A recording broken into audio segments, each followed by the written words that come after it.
Nagbibigay ako dahil sumasamba ako sa Diyos.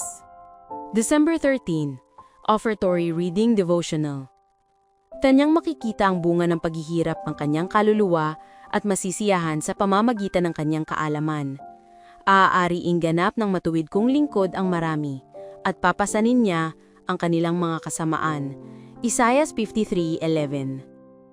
Kapag ipinanganak ang isang sanggol, binibigyan sila ng mga regalo. Dumadalaw ang mga kaibigan at kamag-anak upang makita ang munting biyaya, dala ang kanilang mga handog. Ganito rin ang nangyari nang ipinanganak si Jesus.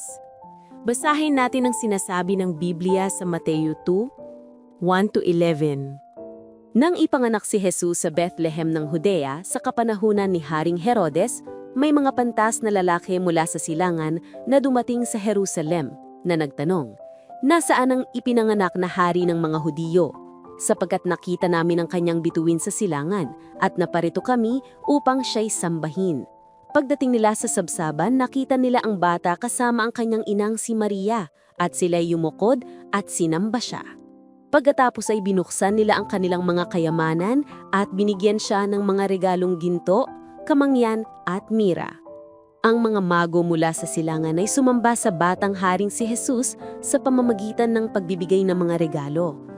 Ang kasaysayang ito ay nagtuturo sa atin na ang pagbibigay ay isang uri ng pagsamba. Kapag nagbibigay tayo ng ikapo at handog, tayo ay sumasamba sa Diyos. Ang pagbibigay ay hindi maaaring ihiwalay sa pagsamba. Maging sa matandang tipan, bahagi ng pagsamba sa templo, ang paghahandog ng mga alay sa Diyos. Panawagan. Ang bawat panawagan sa pagbibigay ay isang panawagan sa pagsamba.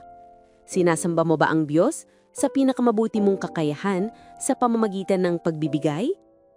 Sa pagbabalik natin ng ating mga ikapo at pangakong handog, ay ilagay natin sa huli ang ating mga hangarin at unahin ang Diyos.